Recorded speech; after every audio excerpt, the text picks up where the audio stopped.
Y de hecho, no,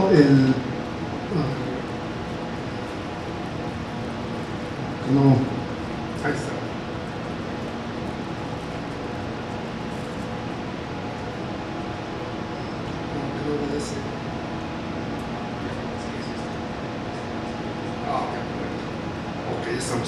Entonces, el virus que yo estudio en México, bueno, en el extranjero yo estudié el virus influenza. Cuando llegué a México hace un montón de años, de regreso, haciendo después del postdoc, propuse un proyecto con así de respuesta inmune contra influenza, el cual me rechazaron porque no era una infección importante en México, ¿no? Así como tal se lo estoy diciendo, lo cual no los culpo porque en ese momento en México se conocía muy poco realmente de la influenza. En Estados Unidos, en Inglaterra, hay una tradición de investigación básica sobre influenza desde los años 30, de hecho en Inglaterra se descubrió el virus.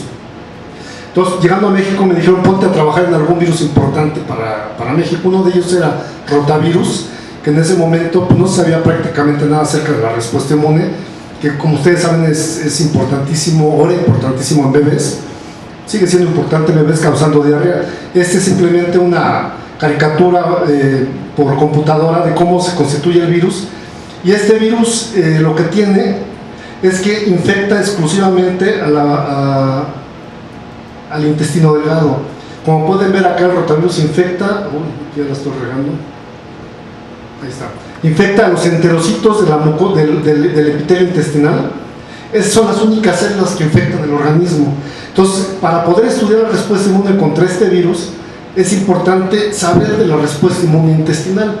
En el tiempo que yo empecé a trabajar con este tema, el tema de la respuesta inmune intestinal era muy escaso, Realmente tomó auge a raíz de la infección por VIH, cuando descubrieron que el VIH realmente lo que infecta es el epitelio, y también se puede transmitir por transfusión sanguínea, pero básicamente infecta epitelio vaginal o epitelio reproductor o inclusive el recto. Entonces se dieron cuenta que no había demasiada información acerca de la respuesta inmune de mucosas en general, y tiene un auge hace 20 años aproximadamente este tema.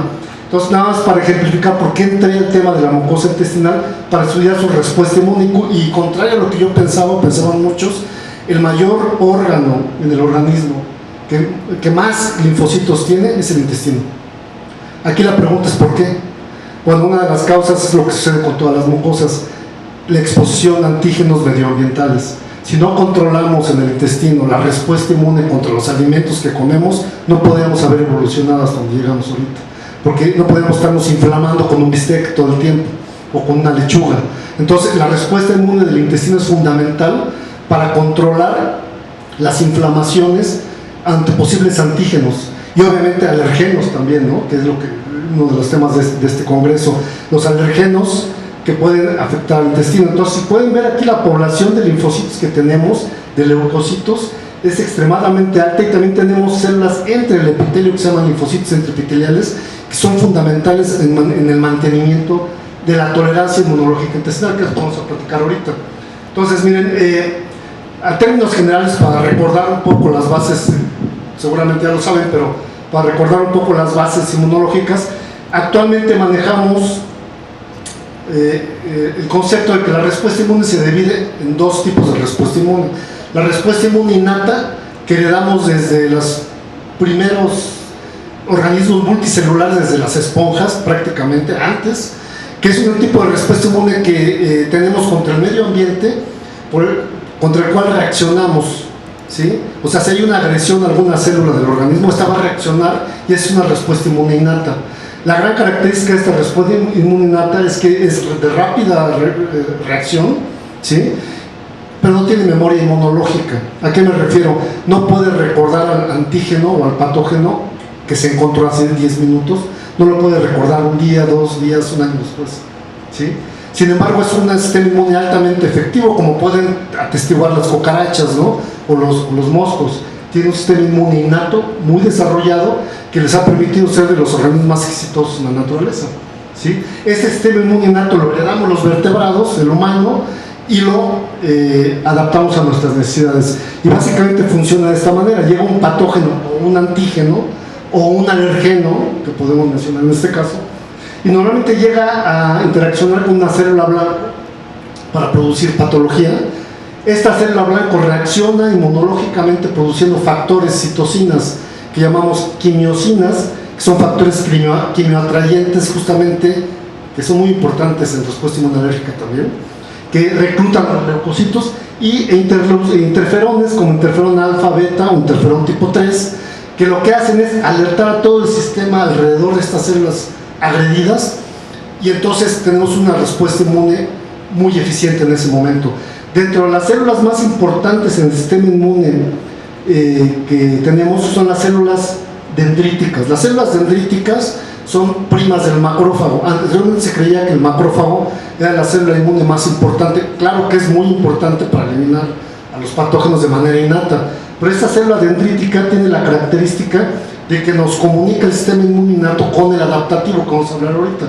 Esta célula fue descubierta en 1978 por Ralph Steinman, que le mereció el premio Nobel hace 2 años, que fue el primer investigador que recibió el premio Nobel post-mortem. Cuando se anunció el galardón, estaba vivo, 2 días después se murió, ¿no? Entonces, pero fue muy reconocido. De hecho, en la Sociedad Mexicana de Inmunología lo invitamos 3 veces y sabíamos que iba a ser premio Nobel en algún momento. Él descubre esta célula por casualidad y encuentra que es muy importante para el sistema inmune. Vamos a ver por qué. Esta célula nos conecta. La célula presentadora de antígeno previamente activada por las células que fueron agredidas por el patógeno va a presentar antígenos a las células.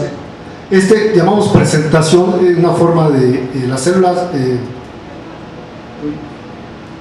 la célula dendrítica toma el antígeno, se lo come y le presenta a las células T este antígeno, pero ya digerido.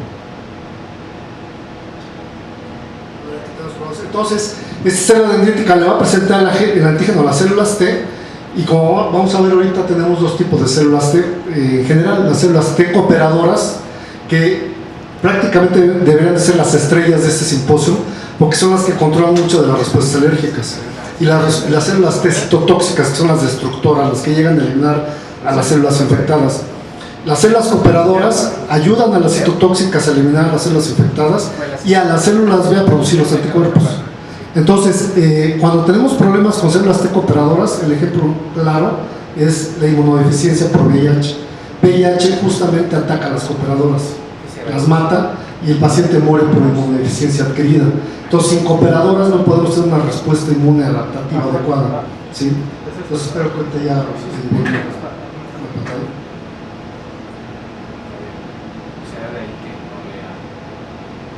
No ha empezado todavía, ¿verdad?